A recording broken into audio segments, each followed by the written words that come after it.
दोस्तों, सत्ता पाने के लिए भाजपा इस हद तक कैसे जा सकती है? बंगाल चुनाव जीतने के लिए अमित शाह ने साम दाम दंड भेद हर हथकंडा अपना लिया है। यहां तक कि ममता सरकार की पुलिस को हाईजैक कर लिया है। उम्मीद तो थी कि ममता बनर्जी को हराने के लिए भाजपा पूरे देश का सिस्टम लगा देगी, लेकिन ममता सरकार की पुलिस को हाईजैक कर लेगी, इसकी उम्मीद किसी को नहीं थी।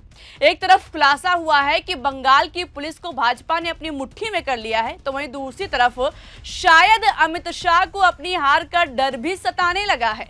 शाह ने भरे मंच से चिल्लाकर पब्लिक से कहा कि मुझे बेवकूफ मत बनाओ। भाई देखो, मुझे बेवकूफ मत बनाओ।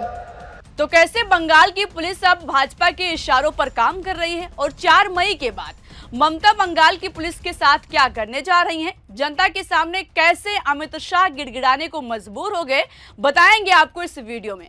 नमस्कार दोस्तों, मेरा नाम शिवानी पांडे और आप मेरे साथ देखना शुरू कर चुके हैं 4 PM। दोस्तों, ममता बनर्जी अकेले भाजपा पर भारी हैं। उनके आगे मोदी लहर तक काम नहीं आती। जब से सत्ता में आई हैं, उसके बाद से भाजपा का बंगाल में अपना सीएम बनाने का सपना हर बार चकनाचूर हो जाता है।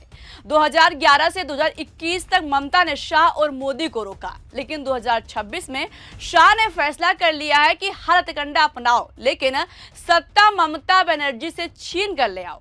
पहले तो वोटर लिस्ट में घुसपैठियों का रोना, SIR हुई, फिर ईडी एक्टिव हुई और अब ममता बनर्जी भरे मंच से भाजपा की बंगाल पुलिस के साथ मिली भगत की करतूतों का खुलासा कर दिया है, साथ ही वार्निंग तक दे डाली है। जरा सुनिए। बीजेपी ठीक करेगा कि कोलकाता कैसा है कैसा नहीं है, तुम पहले दिल्ली को संभलाओ, पहलगांव को संभलाओ। उधर में क्यों पहलगांव में जब पाकिस्तान अटैक किया, तुम क्यों साझुआ गाड़ी नहीं भेजा? एक भी पुलिस नहीं था और इधर में 2 लाख पुलिस भेज दिया। पुलिस क्या करते हैं? और सेंट्रल फोर्स जाके मैंने कल 2 घटना सुना कि कंबल लगा के क्रिमिनल लेके जाता है जिसमें वोट हो गया है EVM मशीन कैप्चर करने के लिए। हम सबको अलर्ट करती हूँ, सब लोगों ने आपका वोटिंग मशीन को ख्याल में रखिए। और अभी जो पुलिस है इधर का, क्या बोलूं मैंने, वो लोगों को ले आया बीजेपी देख के और वो लोगों ने एक भी एक्शन नहीं लेता है, खाली हमारा पार्टी का खिलाफ एक्शन लेता है। लेकिन ये लोगों को पता नहीं है 4 तारीख के बाद ये लोग वापस जाएंगे, तब आप लोग तो इधर में रहेंगे।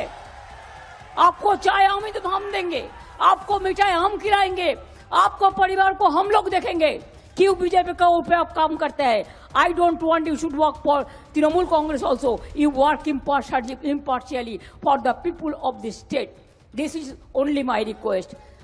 तो एक तरफ ममता बनर्जी ने मोदी और शाह की लंका लगाई और दूसरी तरफ कैसे बंगाल पुलिस को उनके खिलाफ लगा दिया गया है, इसका खुलासा भी कर दिया। खासकर अमित शाह की ममता बनर्जी ने बखिया उधेड़ दी कि भाई, भाजपा वाले बंगाल में घुसपैठियों का मुद्दा उठाते हैं, लेकिन खुद के गिरबान में झांकते तक नहीं हैं। बॉर्डर की सुरक्षा की जिम्मेदारी गृह मंत्रालय की होती है, उसके बावजूद पुलवामा, पहलगाम हमला और दिल्ली में बम ब्लास्ट जैसी घटनाएं हो जाती हैं। दिल्ली में तो भाजपा की ट्रिपल इंजन की सरकार है, लेकिन जब भाजपा शासित राज्य में कोई कांड होता है तो मुंह में दही जम जाती है, किसी की जुबान से एक शब्द नहीं फूटता है। और यहां आकर ममता के खिलाफ बस वही एक घुसपैठियों का मुद्दा उठाते हैं। ममता बनर्जी ने मंच से खुलेआम दहाड़ते हुए कहा कि यहां की पुलिस भी अब बीजेपी की हो गई है, लेकिन वो मुझे भूल चुके हैं कि 4 अप्रैल तक का खेल है, उसके बाद सेंट्रल पुलिस से लेकर भाजपा आलाकमान सब चले जाएंगे, फिर तुमको हम ही मिलेंगे। एक तरह से दोस्तों इशारों में ममता ने धमकी दे दी है। ममता ने न केवल खाकी पर निशाना साधा, बल्कि समर्थकों को यहां तक चेतावनी दे दी है कि दंगे कराकर आपको गिरफ्तार करने की साजिश रची जा रही है। लेकिन पहले फेज की वोटिंग में तस्वीर साफ हो गई है कि सरकार तो TMC की बन रही है। पहले फेज में हमने 100 सीटों का आंकड़ा पार कर लिया है, दूसरे फेज के चुनाव में भी हमें बम पर वोट मिलेंगे। इसी वजह से बीजेपी घबराई हुई है और प्रशासनिक स्तर पर दबाव बना रही है। दोस्तों, इधर ममता बनर्जी ने अपनी सरकार बनाने का दावा किया और उधर अमित शाह के चेहरे पर हार का डर साफ दिखने लगा। बड़े मंच से जनता से पूछने लगे कि बताओ, मुझे ही वोट दोगे ना? साफ साफ बता दो, हमें बेवकूफ मत बनाओ। मुझे बताओ राणा घाट वालों, इतनी विशाल संख्या में आए हो, दोनों सीटें जिताओगे क्या? जोर से बोलो, जिताओगे? भाई देखो, मुझे बेवकूफ मत बनाओ। ये 15-20 हजार लोगों से दोनों सीटें जीत जाएगी क्या? ना, ज्यादा वोट चाहिए। तो क्या करोगे बताओ? देखो, मैं एक आइडिया बताता हूं, करोगे क्या? जरा हाथ ऊपर उठाकर करो, करोगे? जिन के पास मोबाइल है, अपने सगे संबंधी, पिता, माता, भाई, भाभी, काका, काकी, बुआ, फूफा, सबको फोन करना है और सबको कहना है कि कमल के निशान पर बटन दबाना है, कमल के निशान। दोस्तों, आज सत्ता की आंखों में आंख डालकर पत्रकारिता करना मुश्किल हो गया है। हमारे 4 PM नेशनल यूट्यूब और फेसबुक चैनल को, जिससे आपका प्यार और विश्वास हमेशा से मिलता रहा है, उसे बंद करके सरकार ने ये साबित कर दिया है कि वो आपके सवालों से कितना डरती है। मुश्किल दौर है, लेकिन हम ना रुके थे और ना ही रुकेंगे।